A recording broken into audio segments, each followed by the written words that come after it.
একমাত্র মূল দর্শনই হচ্ছে এই নফস থেকে খান্নাস রূপী শয়তানকে তাড়িয়ে দেওয়া অথবা মুসলমান করে নেওয়া।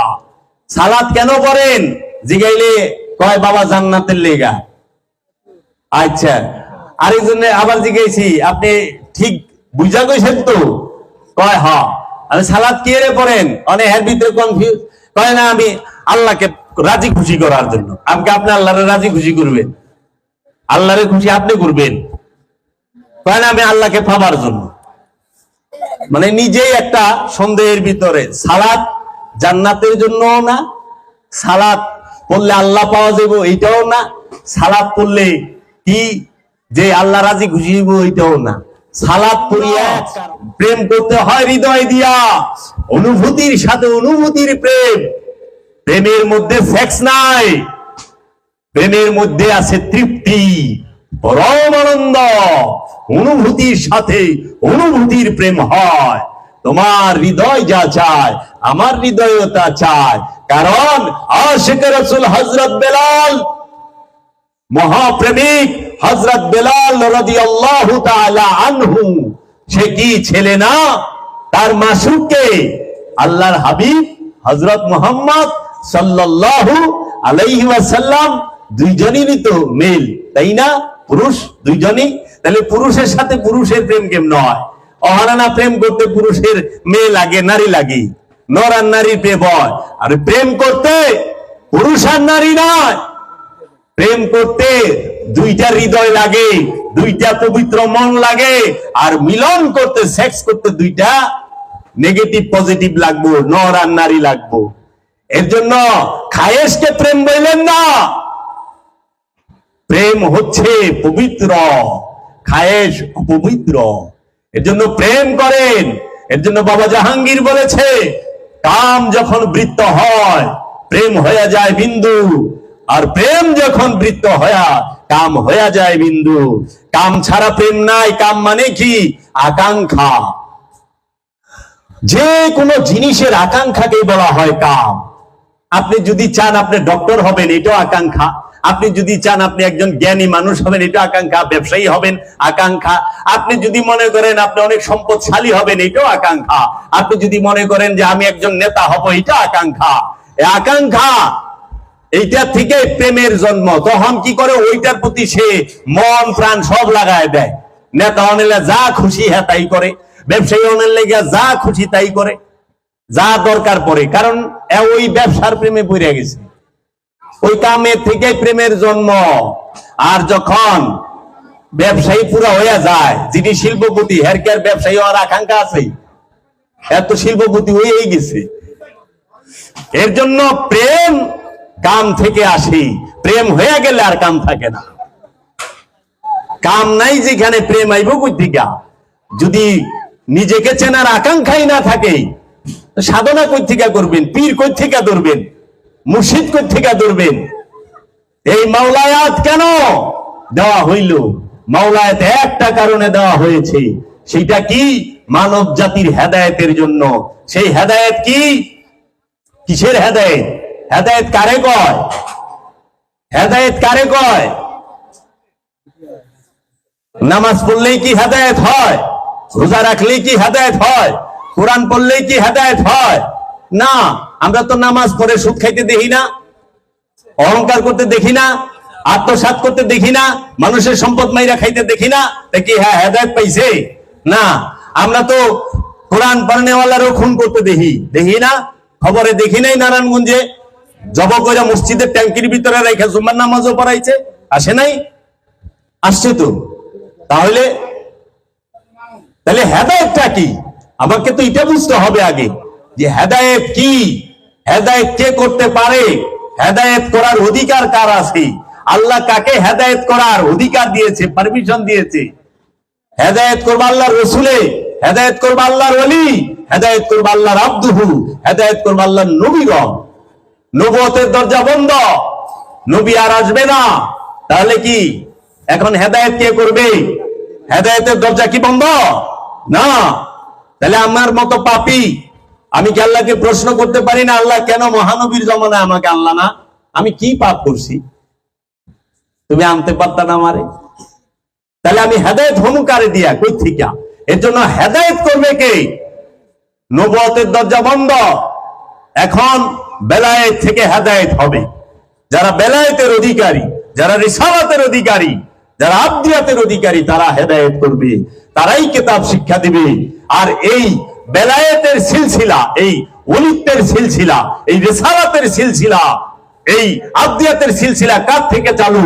মাওলা আলী থেকে আজ পর্যন্ত, এবং এই পৃথিবী কিয়ামত পর্যন্ত চালু থাকবে মানুষের এবং জিনের হেদায়েত এই আল্লাহর ওলিদের দ্বারা, এই আল্লাহর যে নূরের কিতাব, সেই কিতাবের দ্বারা। এর জন্য বলছে এই কিতাবের মধ্যে আছে নূর এবং হেদায়েত, আর এই বংশ সেই হেদায়েত করবে। এখন যখন বলছে আল্লাহর হাবিব যে আমি তোমাদের কাছে কিতাব রেখে গেলাম, তখন কি এরকম বাইন্ডিং করা সহিফা ছিল? কারণ মহানবী তো পর্দাই করে নাই। এরকম বাইন্ডিং করা বই আকারে কিংবা সহিফা আকারে তো কোনো কিতাব ছিল না। আল কোরআন কি সেই সময় বাইন্ডিং করা ছিল? না, কারণ আল কোরআন বাইন্ডিং করেছে হযরত উসমান রাদিয়াল্লাহু তাআলা আনহুর জামানায়, একত্রিত করছে। আর ওই সময় তো হাজার হাজার কপি না, ওই সময় এরকম ছাপার মেশিন ছিল না, হাতে লেখা ছিল। এই সময় এত টুকচিকুন ছিল না, অনেক বড় ছিল। ওটি তো সাধারণ মানুষের হাতে যায় না। তাই মহানবী তো বললো আমি কিতাব রেখে গেলাম। সেই কিতাবটা কোন কিতাব? সেই কিতাবটাই হচ্ছে নূরি কিতাব। আল্লাহ বলেছেন প্রত্যেকটা জিনিসের দুইটা দিক, জাহের আর বাতিন, প্রত্যেকটা প্রকাশ এবং গোপন, হাকিকি মেজাজি। এই মূল এবং অনুষ্ঠান, মূলকে চেনার জন্য অনুষ্ঠান লাগে। এই জন্য হাকিকি কিতাব হচ্ছে আল্লাহর নবী নিজেই, হাকিকি কিতাব হচ্ছে আল্লাহর রসুল নিজে, হাকিকি কিতাব হচ্ছে মাওলা আলী, নূরের কিতাব মাওলা আলী নিজে। নূরের কিতাব পাক পাঞ্জাতনেরাই নূরের কিতাব। এই কিতাবকে অনুসরণ করতে হয়। এই কিতাবের মধ্যে নূর আছে এবং এই কিতাবের মধ্যে হেদায়েত আছে। মাওলা আলীর কাছে যায় সবাই হেদায়েত পায়, মাওলা হুসাইনের কাছে, হাসানের কাছে সবাই হেদায়েত পায়। হেদায়েত কে না পায়?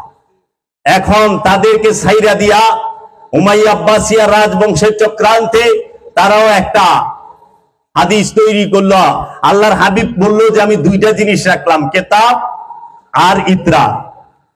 এখন আমরা আরেক হাদিসে পাইতেছি যে আল্লাহ, ওনারা বলতেছে আল্লাহ রাখছে, আল্লাহর হাবিব আমাদের কাছে রেখে গেছে কিতাব আল্লাহি ওয়া সুন্নাতিহি, কিতাব আর সুন্নাত, কোরআন আর সুন্নাহ।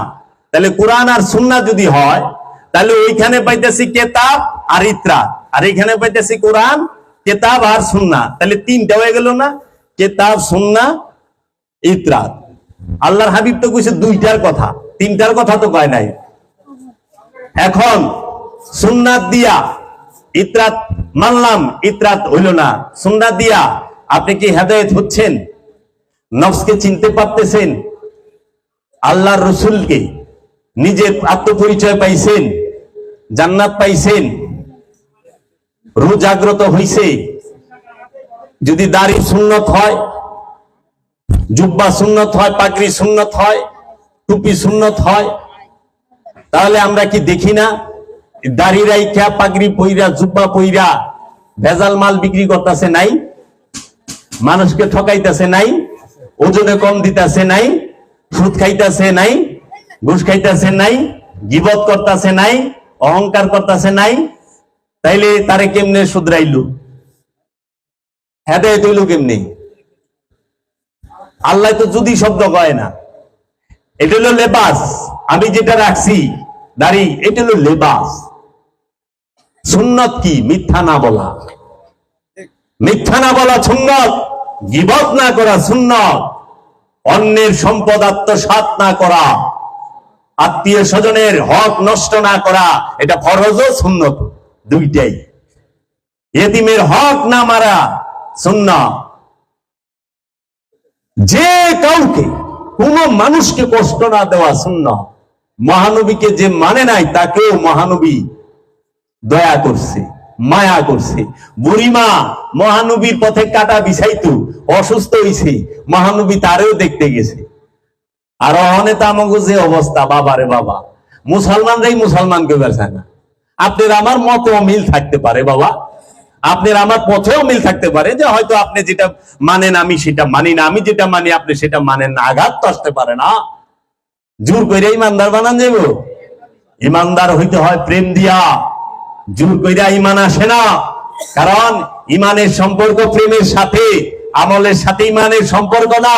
আমলের সাথে যদি ইমানের সম্পর্ক থাকতো তাহলে শয়তান আর শয়তান হইতো না, আজাজিল শয়তান হইতো। কারণ আজাজিল তো প্রচন্ড আমল আলা ছিল, তার একমাত্র অহংকার সে অনেক আমলদার, তার অহংকার হইল আমলের। আদমের সামনে সে যে অহংকারটা করছে সেটা হলো আমলের অহংকার করছি, জ্ঞানের অহংকার করছি। এই দুই অহংকার, এই অহংকার করার কারণে তাকে ইবলিস বলা হয়েছে। এর জন্য আর আদম সে প্রেম, সে প্রেম, প্রেমের সামনে জ্ঞানের স্তরটা নিচে। কারণ জ্ঞানী জান্নাতি এই গ্যারান্টি নাই, কিন্তু প্রেমিক যে জান্নাতি এই গ্যারান্টি আছে। আল্লাহর হাবিবি বলে দিছে লা ইউফতা আলাল আশিকিন, প্রেমিকের উপরে কোনো ফতোয়া নাই, প্রেমিকের উপরে ফতোয়া চলে না। আবার আল্লাহ বলতেছে কুল ইন কুনতুম তুহিব্বুনাল্লাহ ফাত্তাবিউনি ইউহিব্বুকুমুল্লাহ, কে আছো আমি আল্লাহকে ভালোবাসতে চাও সে আমার হাবিবকে ভালোবাসো, মুহাম্মদ সাল্লাল্লাহু আলাইহি ওয়াসাল্লামকে ভালোবাসো। তাহলে হেন তো আল্লাহ ভালোবাসা প্রেমের কথা কইল, আমলের কথা তো কয় নাই।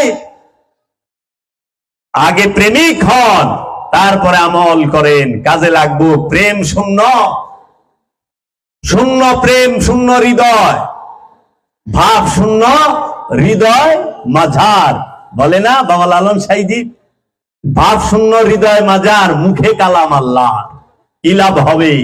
হৃদয়ে প্রেম থাকতে হবে, তখন হৃদয় থেকে আর মুখ থেকে আল্লাহর কালাম বললে আল্লাহ সাথে সাথে জবাব দিব। প্রেমিকের ডাক আল্লাহ কখনোই দেরি করে না জবাব দিতে, তার ভুরি ভুরি প্রমাণ আছে। এর জন্য আলে রাসূলকে ভালোবাসতে হবে। এই বেলায়েতের সিলসিলা, এই হেদায়েতের সিলসিলা, এই রিসালাতের সিলসিলা সমস্ত কিছু আলে রাসূল থেকে। এখন আমি আত্মপরিচয় চাই, আত্মপরিচয় কি দিয়ে হবে? মানুষের মূল বিষয় কোনটা? মানুষের মূল বিষয় একটাই। সমস্ত কোরআনে যত আদেশ, যত উপদেশ, যত নির্দেশ আছে সেটা হলো একটা জিনিসের জন্য, একটা বিষয়ের জন্য। সেইটা কি? আপন নফস থেকে, নিজের এই প্রাণ থেকে, নফস থেকে, আমার নিজের নফস থেকে খান্নাস রূপী শয়তানকে মুসলমান করা অথবা তাড়িয়ে দেওয়া। একমাত্র উপদেশ কুরআনুল মাজিদের সকল হুকুম আহকামের একমাত্র মূল দর্শনই হচ্ছে এই নফস থেকে খান্নাস রূপী শয়তানকে তাড়িয়ে দেওয়া অথবা মুসলমান করে নেওয়া। সালাত কেন পড়েন জিগাইলে কয় বাবা জান্নাতের লেগা। আচ্ছা, আরেকজন আবার জিগাইছি আপনি ঠিক বুঝা কইছেন তো? কয় হ। আমি সালাত কি রে পড়েন? অনেক এর ভিতরে কনফিউজ, কয় না আমি আল্লাহকে রাজি খুশি করার জন্য। আপনি আল্লাহরে রাজি খুশি করবেন, আল্লাহরে খুশি আপনি করবেন। কয় না আমি আল্লাহকে পাবার জন্য। মানে নিজেই একটা সন্দেহের ভিতরে। সালাত জান্নাতের জন্যও না, সালাত পড়লে আল্লাহ পাওয়া যাবে এইটাও না, সালাত পড়লে কি যে আল্লাহ রাজি খুশি হইব এইটাও না।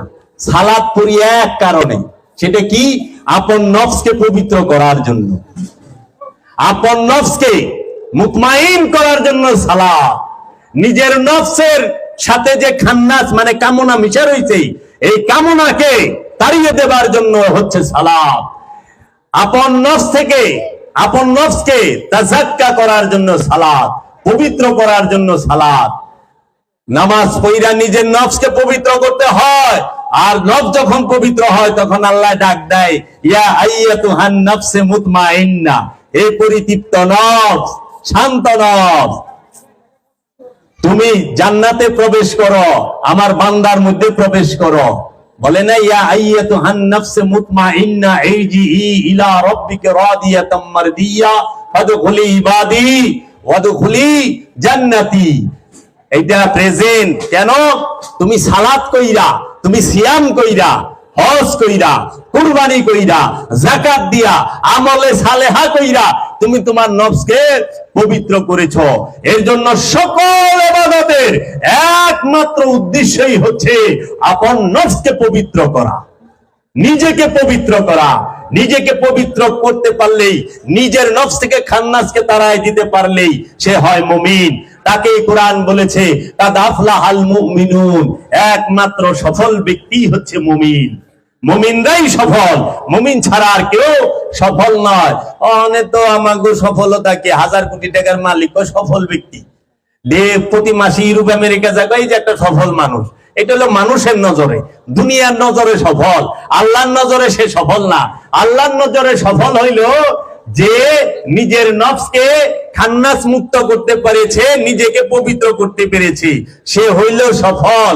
তার গায়ে পোশাক থাক চাই না থাক কিচ্ছু যায় আসে না, তার বাড়ি থাক চাই না থাক কিচ্ছু যায় আসে না, তার সম্পদ থাক চাই না থাক কিছুই যায় আসে না, তার রূপ স্বাস্থ্য থাক চাই না থাক কিচ্ছু যায় আসে না, কারণ তার নফস পবিত্র।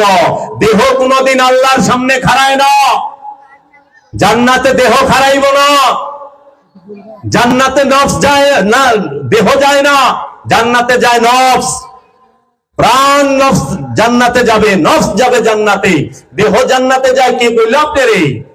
কারণ দেহ তো পচনশীল, মরার সাথে সাথে কয়দিনে পচে? 10 দিন, 15 দিন, 20 দিন, 40 দিনে তো একবারে। হাওয়ারটা হাওয়ার সাথে, পানিরটা পানির সাথে, মাটিরটা মাটির সাথে, আগুনেরটা আগুনের সাথে, 4 বস্তু দিয়ে দেহ তৈরি, গইলা পয়সা শেষ। নফস কি পচে? নফস পচে? দেহ পচে, নফস পচে না। এর জন্য জাহান্নামে কে যায়? নফসে যায়। জান্নাতে কে যায়? নফসে যায়। জাহান্নামে দেহ যায় না, জাহান্নামে, জান্নাতে দেহ যায় না, নফস যায়। এখন আমাকে তো বুঝাই আলাদা। এই বেকা কুকা হয়ে গেছে দেহ, যাতে আমি ব্যঙ্গ করি না, আমারও হইতে পারে, কিন্তু এরকম যে হয়ে যায় এই দেহ লইয়া যদি স্বর্গে যায়, হুরে গো সামনে হুর দেখেই তো পিটিয়ে দিব। আল্লাহ কি আনছে আমার সামনে? আরে মিয়া নাক বুঝ হইলে বিয়া বিবার চায় না দুনিয়ায়, সেটা হোক ছেলের হোক মেয়ের। কালা কুটকুটাইলে কই কি আমি কালা মেয়ে বিয়া করুম না, কালা ফুলা গেছে বিয়া বম না। আর এরকম বেকা কুকা ফটা ফাপা পচা এই দেহ স্বর্গে যায় হুর। এই মিয়া, এটা হলো নফস, পবিত্র নফস, সে হুরের দেখা পাইব। পবিত্র নফস, সে রবের দেখা পাইব। পবিত্র নফস, সে জান্নাতে অনন্তকাল বসবাস করব। এই নফসের খবরই তো জানে না। কুরআনুল মাজিদে 70 বারের উপরে শত শত আয়াতে বলা হয়েছে নফসের কথা। এখন যারা মুফাসসির কুরআন, যারা নিজেদেরকে নিয়ে অনেক অহংকার করে, গর্ব করে যে আমরা অনেক জাননেওয়ালা, আমরা আন্তর্জাতিক খ্যাতি সম্পূর্ণ, কিন্তু তারা আজ পর্যন্ত নফস কি বিষয় বলতে পারলো না।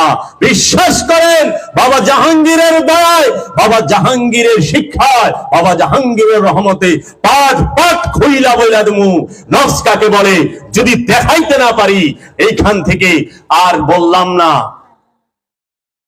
কোরআন থেকে বলবো, অভিভূত হয়ে যাবেন যে আপনি কে, নফস কি। নফস হচ্ছে সাধনার বিষয়। নফস সম্পর্কে জানতে হলে আল্লাহর ওলির কাছে যাইতে হবে, যে নফসকে চিনে ফেলেছে তার কাছে যেতে হবে, যে বছরকে বছর দাইমি সালাত করেছে, যে মুরাকাবা মুশাহেদার মাধ্যমে এই দেহের ভিতরে যে নফস আছে, এই নফসের সাথে যে খান্নাস রূপী শয়তান মিশে আছে, এবং এই নফসের নিকটে বীজ রূপে আল্লাহ রাব্বুল আলামিন যে রূহ রূপে আছে, সেই 3টি বিষয় এই দেহের ভিতরে আছে। এই দেহের মধ্যে সব সময় দায়মি সালাত করতে হয়, দেহ মনের মধ্যে ভ্রমণ করতে হয়। তাই কোরআন বলেছে সূরা তাওবার 2 নম্বর আয়াতে, ফাসিহু ফিল আরদি আরবাতা আশহুরিনা, তুমি তোমার দেহের মধ্যে 4টা মাস 120টা দিন ভ্রমণ করো, অবশ্যই তুমি রহস্য জগতের কিছু দেখবা। আজ থেকে 1450 বছর আগে এই কোরআন নাজিল হয়েছে। ওই সময় মহানবীর কোন সাহাবার সমর্থ ছিল সারা পৃথিবী ভ্রমণ করার? অর্থ ছিল? ওই সময় প্লেন ছিল, রকেট ছিল, ওই সময় গাড়ি ছিল, মোটরসাইকেল ছিল, বিমান ছিল না। ছিল কি? যানবাহন, হাতি, ঘোড়া, উট, গাধা, খচ্চর, এই তিন মধ্যে সইরেই তো যাওয়া লাগতো। তো খচ্চরে সইরা, গাধায় সইরা দুনিয়া ভ্রমণ করবেন, জিন্দিগি পার হয়ে যাইব। হাতি লইয়া আটলান্টিক মহাসাগর পার হয়ে ওই পার কেমনে যাইবে? কেউ নৌকাটা ছিল না এরকম। অহংকার, অনেকে তো গজল গায়, ছেড়ে দেড়ে নৌকা যাবো মদিনায়। মদিনা হইলো মরুভূমি, দুনিয়ার পাহাড়, সবচেয়ে বেশি পাহাড়। মদিনার আশেপাশে কোনো নদী নালা কিচ্ছু নাই, সাগরও নাই, কিন্তু হ্যাঁ নৌকালে মদিনায় যাবো গা। মরুভূমির উপরে চলবি? কেমন কথা, একটু হুশ রাখবো। নৌকা লয়ে যাইবো গা হইল। যদি ঘোড়া লয়ে যাবো মানাইতো, গাধা চড়ে যাবো তাও মানাইতো, নৌকা লয়ে তো সম্ভব না। পাহাড় ভেদ করে, বালি ভেদ করে কেমনে যাইবে? আজগুবি কথা। এই বিষয়গুলো আমাদের মাথায় খেয়াল রাখতে হবে। 1450 বছর আগে বলছে মহানবী এবং আল্লাহ যে তুমি পৃথিবীটা ভ্রমণ করো 4টা মাস। সেই পৃথিবী কি? এর লিগে আমি আগেই কইছি, প্রত্যেকটা জিনিসের দুইটা দিকে, একটা জাহের, একটা বাতেন, একটা ভিতর, একটা বাহির। একটা হইলো এই পৃথিবীর সৃষ্টি জগৎ, যেটাকে আরবিতে আর্থ বলা হয়, আর একটা হচ্ছে দেহ পৃথিবী। দেহ পৃথিবী, এই দেহকেও বিভিন্ন তাফসীর কারকগণ বলছে এইটাকেও পৃথিবী বলা হয়েছে। এখন সব সাহাবার পক্ষে সম্ভব না, অর্থের প্রয়োজন। ওই ছাড়া এই সৃষ্টি জগতের যে পৃথিবী, গ্রহ নামক যে পৃথিবী, এইটা ভ্রমণ করা সম্ভব না। কিন্তু দেহ, এই দেহের মধ্যে ভ্রমণ করা সবার লেগে সম্ভব। গরিব, দুঃখী, অনাথ, মিসকিন সবার সম্ভব। এর জন্য হাকিকি কুরবানি সেইটা প্রত্যেকটা মানুষ দিতে পারে, গরিব দুঃখী সবাই। কিন্তু পশুর কুরবানি ধনী ছাড়া দেওয়া যায় না। এর লেগে জাহের আর বাতিন, বাতিনি বিষয়টা হলো সার্বজনীন, সবার জন্য। আর জাহেরি বিষয়টা যে মেজাজি অনুষ্ঠান, অনেক 1,50,000-এর নিচে তার গরু পাওয়া যায় না। অনেক 1 লাখ টাকা দাও, কয়জনের সামর্থ্য আছে গরু কুরবানি দিব? কিন্তু আমিত্বের কুরবানি দিতে তার 1 লাখ টাকা লাগে না, লাগে? আমিত্বের কুরবানি একজন সাধক, সে যদি ইচ্ছা করে যে হ্যাঁ আমি আমার নফসকে চিনতে চাই, নিজেকে চিনতে চাই, আমি খান্নাস রূপী শয়তানকে আমার এই নফস থেকে কুরবানি করে দেব, তাড়িয়ে দেব, তখন সে মুর্শিদের মুরাকাবায় ধ্যানে আমিত্বের কুরবানি করতে পারে। এটা সবাই করতে পারে, কিন্তু পশুর কুরবানি সবাই করতে পারে না। যাকাত হাকিকিটা সবাই দিতে পারে, মেজাজিটা সবাই দেওয়া পারে না। মেজাজি জাকাত, টাকার জাকাত, টাকার মালের সম্পদ যেটা, সম্পদের জাকাত যেটা, এই যে শতকরা 2.5 টাকা, হাজারে 250, লাখে 2,500, এটা ধনী দিব।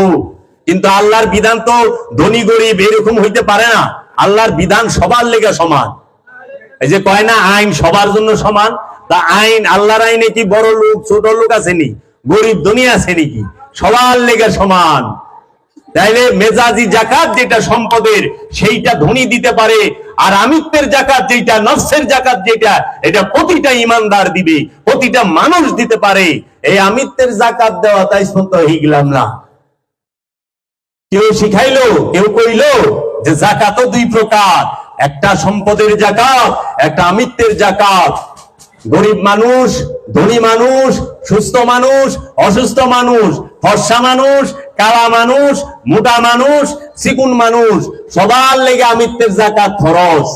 আমিত্বের জাকাত যেই পর্যন্ত না দিবে জান্নাতে যাইতে পারবো না। কিন্তু মালের জাকাত শুধু ধনীর লেগা ফরজ, ধনী দিব, গরিব রে ওটাকে কোরআনের ভাষায় সাদকা বলা হয়েছে, ওটাকে জাকাত শব্দ উচ্চারণ করা হয় না। জাকাত হচ্ছে হাকিকি।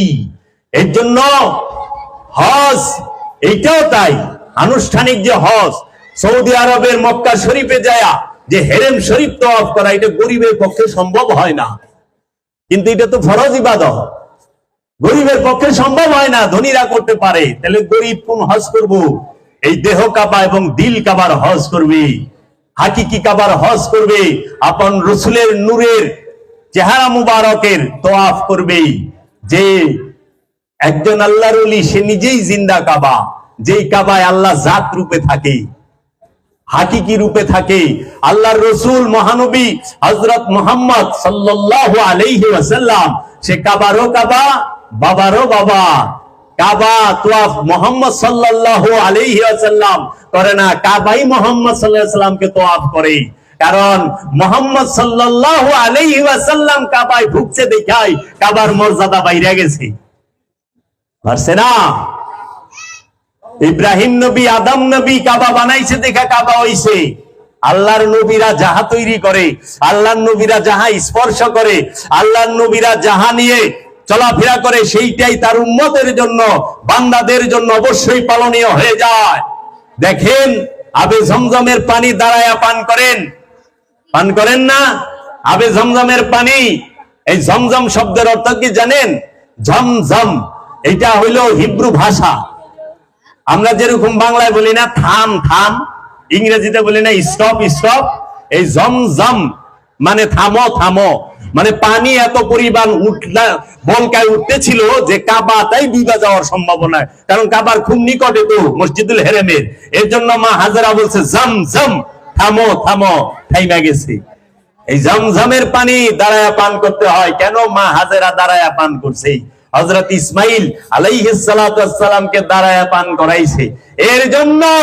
তাহলে দেখেন মা হাজেরা কিন্তু নবী না, সে ওলি। সে ওলি, ইসমাইল আলাইহিস সালাতু ওয়াস সালাম সে নবী, কিন্তু মা হাজেরা ওলি। ওলি সে জমজমকে থামতে বলে, জমজম থাইমা যায় পানি। দেখেন ওলির মর্যাদা রবের কাছে কত পানি। আর ইসমাইল নবী, সে নবী, তার পায়ের লাঠিতে জমজম কূপ হয়। তাইলে পায়ের লাঠিতে, নবীর লাঠিতে কূপ হইল, তাইলে নবী কত মর্যাদাবান, নবী কত মর্যাদাবান। নবীর পায়ের লাঠিতে আজ পর্যন্ত এখন সব হাজিগো জমজমের পানি খেলে পবিত্র হয়ে যায় দিল, তাই না? গুনাহ মাফ হয়ে যায়। ইব্রাহিম নবী পাথরের উপরে দাঁড়াইছে, সেটা মাকামে ইব্রাহিম হয়ে গেছে। এখন পৃথিবীর সমস্ত হাজিরা সেখানে মুসল্লা লয়া মুসল্লা গ্রহণ করে। সূরা বাকারার 125 নম্বর আয়াতে আল্লাহ বলছে মাকামে ইব্রাহিম থেকে মুসল্লা গ্রহণ করো। তাহলে নবী যেখানে দাঁড়াইলো ওইটা মুসল্লা হয়ে গেল, নবী যেটা তৈরি করলো ওইটা কাবা হয়ে গেল, নবী যেটা লাথি মাইরা তো পয়দা করলো সেটা জমজম হয়ে গেল, সেটা দাঁড়ায়া পান করা তাজিম হয়ে গেল। মহানবী যেটারে চুম্বন করলো আজীবন তোমাকে চুম্বন করা ফরজ হয়ে গেল। ওইখানে চুম্বন দিলে তোমাকে গুনাহ মাফ হয়ে যাবো। ওটা কি পাথরের মূল্য না নবীর হাতের স্পর্শের, কদম মুবারকের স্পর্শের মূল্য? কোনটা? মানুষ দিয়া কোন খোদারে বোঝ? মানুষের বাইরে কি খোদা আছে? মুমিনের বাইরে খোদা থাকে না। খোদাকে যাহারা পেয়েছে তাহারা নবীর মধ্যেই পেয়েছে, রসুলের মধ্যেই পেয়েছে, মুমিনের মধ্যেই পেয়েছে, ওলিদের মধ্যেই পেয়েছে, আউলিয়া কেরামদের মধ্যে পেয়েছে, আব্দুহুদের মধ্যে পেয়েছে। আবার শয়তান পাইলেও মানুষের মধ্যেই পাইছে, কারণ শয়তান মানুষের বাহিরে থাকে না, শয়তান থাকে মানুষের কলবে, দেহে থাকে না, কলবে। এর জন্য দয়াল বাবা জাহাঙ্গীর বলেছে কি, মানুষ শয়তানেরও রহস্য, মানুষ আল্লাহরও রহস্য। শয়তান প্রকাশ্য রূপে থাকে মানুষের মধ্যে, আর আল্লাহ প্রকাশিত রূপে, বিকশিত রূপে, জাত রূপে থাকে মুমিনের মধ্যে, মুমিনের সাথে, মুমিনের কলবের নিকটে, মানুষের মধ্যে না। মানুষ আর মুমিন এক না, আমানু আর মানুষ, ইনসান এক না, মর্যাদার ডিফারেন্স। আপনিও মানুষ, এই যে এনে বইয়া ছিল পুলিশ, হ্যাঁ তো মানুষ, কিন্তু এর তো ড্রেস পরলে কেউ মানুষ কয় না, কয় পুলিশ আইছে। আর আমি যদি কেউ মানুষ আইছে কয় তোর ভুল, কয় পুলিশ আইছে। হ্যাঁ পুলিশ হইলো কেমনি? ওইটা হলো তার অর্জন, পদবী, ওই স্থানে সে আছে। মানুষ হইলেই যে সে সাধারণ হবে তাও না, আবার মানুষ হইলেই যে সে মুমিন হবে তাও না। যে খান্নাস মুক্ত হইতে পেরেছে সে মুমিন হয়, যে মায়া মুক্ত হইতে পেরেছে সেই দেবতা হয়, যে মায়া মুক্ত হয়েছে সেই অবতার হয়। বুঝতে হবে। তো কাজেই আমরা সেই আধ্যাত্মবাদের শিক্ষা কে দিবে? মাওলা আলী। দেখেন তো মাওলা আলীর চোখের সামনে মাকে শাহাদাত করা হয়েছে, মাওলা আলী কিছু বলছে, প্রতিশোধ নিছে না। মাওলা আলীর চোখের সামনে মহানবী যখন উফাত লাভ করে, মহানবীর উফাতের সময় মাত্র ইতিহাসে আসে 12 জন, 13 জন, 22 জন এইরকম সাহাবায়ে কেরাম উপস্থিত ছিলেন মহানবীকে রওজায় রাখার সময় অন্যরা কই গেল? এই ১৬ লাখ সাহাবী। মাওলা আলী কি কেউর বিরুদ্ধে অভিযোগ করছে, প্রতিশোধ লইছে? না। আচ্ছা, মাওলা আলীকে তার অনুসারী আব্দুর রহমান, যিনি মুলজেমের ছেলে, সালাতরত অবস্থায় শাহাদাত করলো, আঘাত করলো। তাও আবার কবে? 20 রমজানের দিন, 18 রমজানের দিন, রোজার মধ্যেই। রোজার মধ্যে আল্লাহ শয়তান বাইদা হালা টাইট করিয়া আব্দুর রহমান ইবনে মুলজেমের এই কুমন্ত্রণা কে দিল?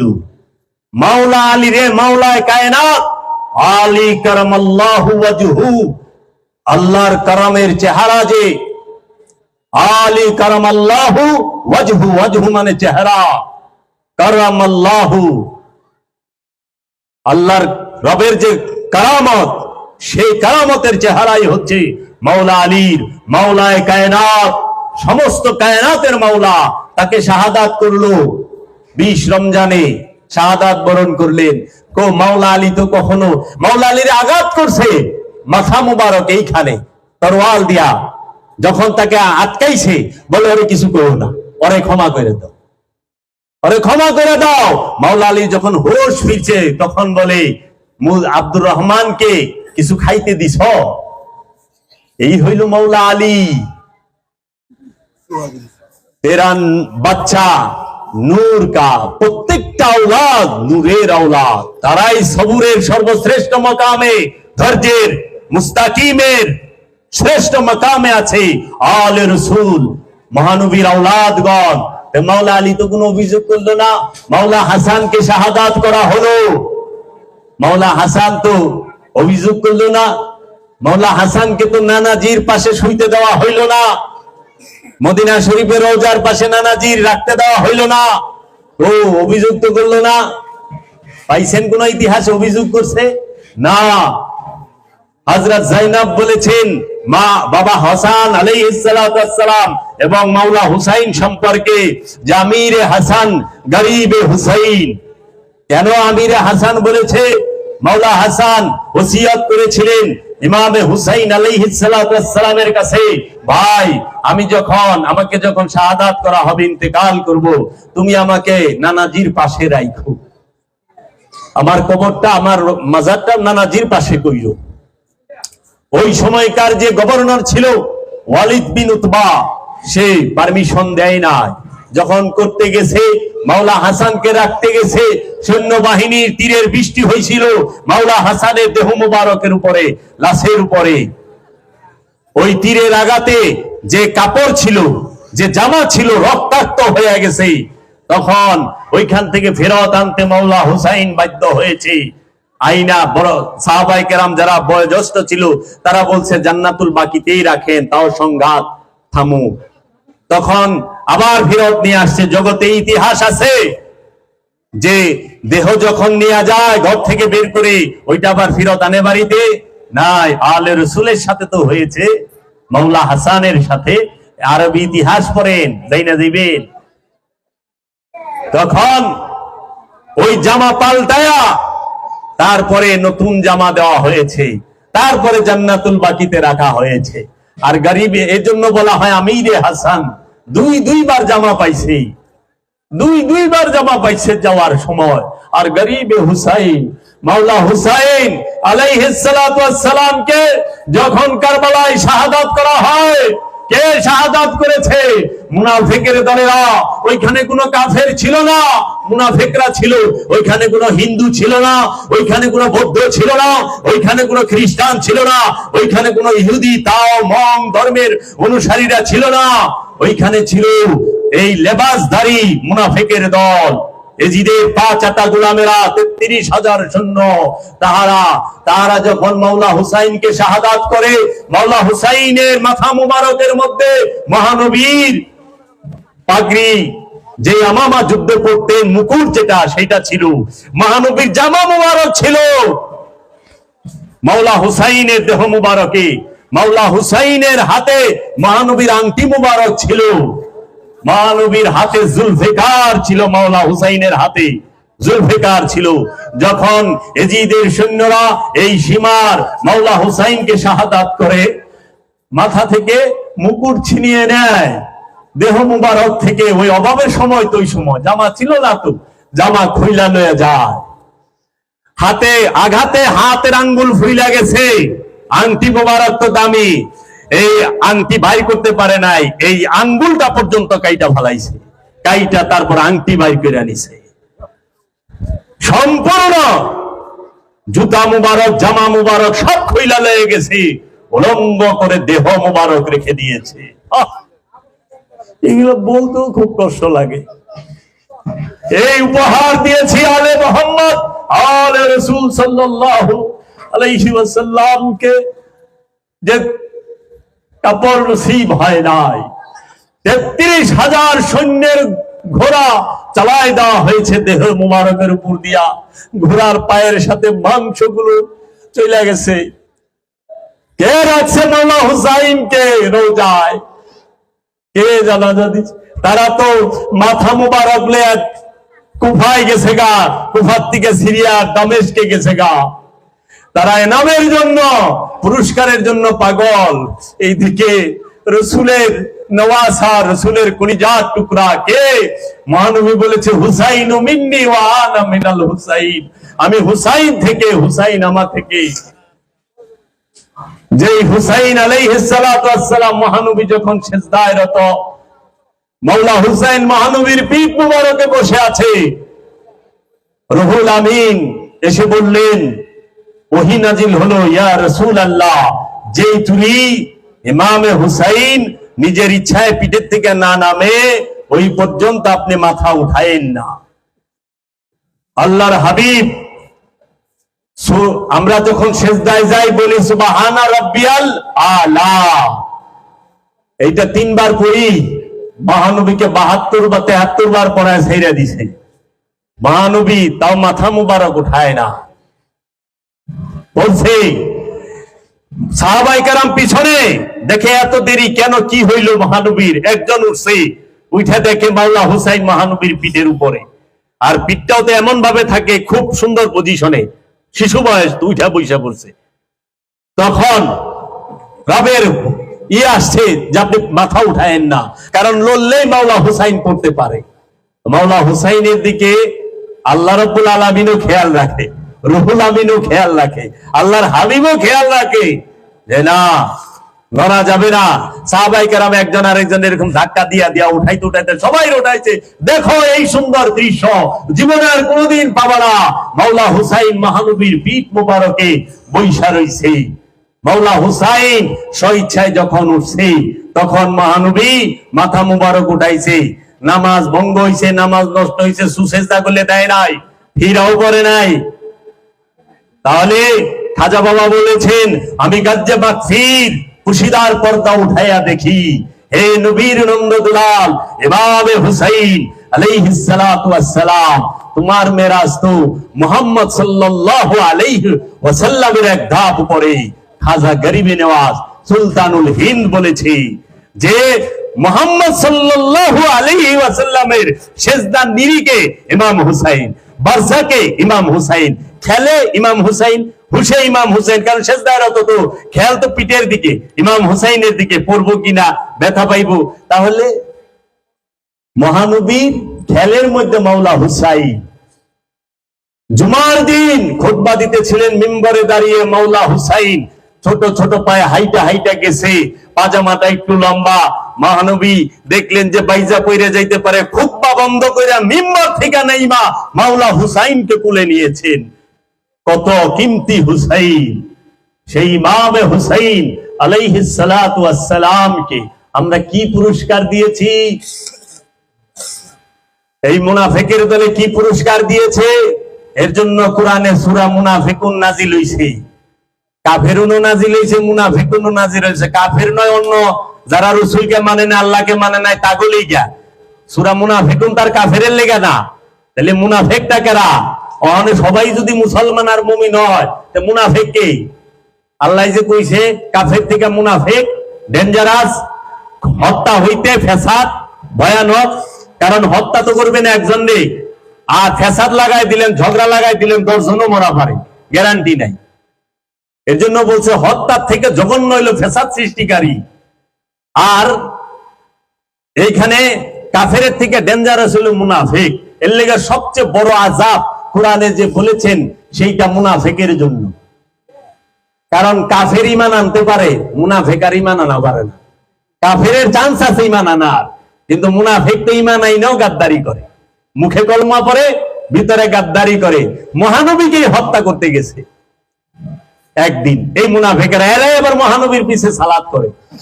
তখন সাহাবায়ে কেরাম বলল, ইয়া রাসূলুল্লাহ, এরা বলল, বইল না, খবরদার বইল না, এরাই মুনাফিক, এরাই মুনাফিক। তাহলে আমরা কি পুরস্কার দিয়েছি দয়াল রাসূলের বংশকে? মাওলা হুসাইনের স্ত্রী এবং মেয়েদের নেকাব ছিনিয়ে নেওয়া হয়েছে, তাদেরকে এক দড়িতে বাইন্দা কুফা থেকে আনছে, কারবালা থেকে আনছে কুফায়, কুফা থেকে আনছে দামেস্কে, প্রায় 1200-1300 মাইলের দূরত্ব হাঁটাইছে, তাও আবার উটের পিঠে চড়ায়া, গদি ছাড়া। গদিটা বইলে আরাম লাগে, গদি ছাড়া বইলে হাড্ডিটা বিন্দি। মাওলা হুসাইনের মাথা মুবারক বল্লমের মধ্যে বাজাইছে, বাজায় নাই? ওই বল্লমে থাকা অবস্থায় তো মাওলা হুসাইন কোরআন তেলাওয়াত করেছে। তাইলে মাওলা হুসাইনের বংশ ছেলেদেরকে জেলে 2 বছর বন্দী করে রাখছে। কে করছে? কোন ইহুদি খ্রিস্টানে, কোন জৈন তাওয়ে, কোন হিন্দুস্তানি হিন্দুরা না, ওই নামদারি মুনাফিকেরা। এর জন্য আল্লাহ বুঝাই দিছে যে না, মুনাফিক সে মুমিন না, কখনোই না। সূরা বাকারা পড়েন, বইলা দিছে যারা আমাদের হেদায়েত করবে, যেই বংশ, যেই কিতাব, সেই কিতাবের উপরে অত্যাচার বারবার হয়েছে। মহানবী তার আওলাদদেরকে কাঁধে চড়িয়েছেন ঈদগাহে, মাওলা হুসাইনকে ডাইন পাশে, মাওলা হাসানকে বাম পাশে, কাঁধে কইরা নিয়ে গেছে। কি মোহরে নবুয়তের মধ্যে পা লাগতেছে। হযরত উমর বলছে, ইয়া রাসূলুল্লাহ, আপনার মোহরে নবুয়তের মধ্যে মাওলা হুসাইনের কদম লাগতেছে। হযরত উমর বলতেছে যে তোমরা কত সুন্দর সওয়ারি পাইছ। তখন মহানবী বলল, তুমি কেন এটা বললো না যে সাওয়ার দুইটা কত সুন্দর? সেই আওলাদের রাসূল, তাদেরকে শাহাদাত করছে কে? এই নামদারি মুসলমানে, নামদারি মুসলমানে। তাদের থেকেই তো আল্লাহর ওলিরা। এর জন্য সমস্ত ওলিয়া উলিয়ায়ে কেরামরা আলী আলী করে, দেখেন। কারণ ওলির জন্মই আলী আলী করতে করতে, কালান্দারের জন্মই হয় আলী আলী করতে করতে। কারণ কালান্দার হচ্ছে মাওলা আলীর এক রূপের নাম। আর এখন এই আলী আলী করলে কয় কি হিয়া হয়ে গেছে। এর লেগে ইমাম শাফি, যিনি ইমাম আহমদ বিন হাম্বলের ইমাম উস্তাদ, ইমাম আহমদ বিন হাম্বল হচ্ছে সর্বশ্রেষ্ঠ হাদিস বেত্তা। উনি মানে সবচেয়ে বেশি হাদিস যার, সবচেয়ে বড় হাদিসের কিতাব লেখক যিনি, ইমাম আহমদ বিন হাম্বল, ওনার উস্তাদ। ইমাম আহমদ বিন হাম্বলের শাগরিদ হলো ইমাম বুখারী, ইমাম বুখারীর শাগরিদ হলো ইমাম মুসলিম। এরা এই ইমাম শাফি রহমাতুল্লাহ আলাইহি বলেছেন যে যদি কেউ বলে যে পাক পাঞ্জাতনকে ভালোবাসার কারণে, মাওলা আলীকে ভালোবাসার কারণে রাফেজি হয়ে গেছে, সিয়ার থেকেও ডেঞ্জারাস এক ফেরকা, তার নাম রাফেজি। তো ইমাম শাফি সে বলেছেন, খোদার কসম, জগতে আমার থেকে বড় রাফেজি নাই। কারণ আমি মাওলা আলীর দেওয়ানা, আমি পাক পাঞ্জাতনের দেওয়ানা, আমি ইমাম শাফি আহলে বাইতের দেওয়ানা প্রেমিক। ইমাম শাফি রহমাতুল্লাহ আলাইহি, যিনি সর্বশ্রেষ্ঠ আলেম, ওনার মতো এত বড় আলেমই নাই। ইমাম শাফি বলেছেন। তাহলে আজকে শিয়া সম্প্রদায় আর ওহাবি সম্প্রদায় যারা, তারা আধ্যাত্মবাদ মানে না। শিয়া ফেরকার অনুসারী যারা, তারা কিন্তু আল্লাহর ওলি মানে না। তারা পাক পাঞ্জাতন মারে, 12 ইমাম 14 মাসুম মানে। কিন্তু বড় পীর আব্দুল কাদের জিলানী আলাইহিস সালাতু ওয়াস সালাম গাউসে পাককে 420 কয়, 420 কয়, নাউজুবিল্লাহি মিন জালিক। বাটপার কয় তারা। খাজা বাবারে নাউজুবিল্লাহ। আর ওহাবিরা তো মানেই না। এই জন্য ওহাবি আর শিয়া এই দুইটা ফেরকা হইল টেক আর এই পিঠ আর ওই পিঠ। টাকা একটা মুদ্রার একটা কয়েনের এই পিঠ আর ওই পিঠ, এই পিঠে তাল গাছ আর ওই পিঠে শাপলা, কিন্তু কয়েন একটাই, বুঝছেন না? এই পিঠে রয়্যাল বেঙ্গল টাইগার, ওই পিঠে আমাগো পার্লামেন্ট, এইরকম যে এক ছাপ থাকলে। এর জন্য একমাত্র আলে রসুলকে হৃদয়ে ধারণ করছে, মোহাম্মদী নূরকে হৃদয়ে ধারণ করছে আল্লাহর অলিরা। এই আল্লাহর অলিদের পায়রবি করতে হবে যদি নিজেকে চিনতে হয়, এছাড়া কোনো উপায় নাই। কত দলিল লাগবো কোরআন থেকে, হাদিসের দলিল তো পরে দিমু, কোরআন দেখেন না, হুবহু অনুবাদ করেন। কোরআনে কইছে ইয়া আইয়ুহাল্লাযিনা আমানু, হে ইমানদার, আনে অর্থ করে দিয়েছে হে মুমিনগণ। মুমিন আরবি শব্দ, আমানু আরবি শব্দ। আমানুর বাংলা অর্থ মুমিন হইল কেমনে? আর আমানু হচ্ছে ছাত্র, মুমিন হচ্ছে শিক্ষক, মুমিন হচ্ছে মুক্তিপ্রাপ্ত, আর আমানু হচ্ছে খান্নাত যুক্ত। এক লাইনে যদি আমানু আর মুমিনের তফাৎ বলা হয়, আমানুর সাথে শয়তান থাকে আর মুমিনের সাথে আল্লাহ থাকে। মুমিনের সাথে শয়তান থাকে না, আর আমানুর সাথে আল্লাহও থাকে না। আমানুর সাথে শয়তান থাকে বীজ রূপে, দুর্বল রূপে, অতি দুর্বল রূপে, কিন্তু মুমিনের সাথে শয়তান থাকেই না। মুমিন খান্নাস মুক্ত, তার মধ্যে আল্লাহ থাকে। আল্লাহ কোরআনে কইয়া দিছে ইন্নাল্লাহা মাআল মুমিনিন, নিশ্চয় আমি আল্লাহ মুমিনদের সাথে থাকি।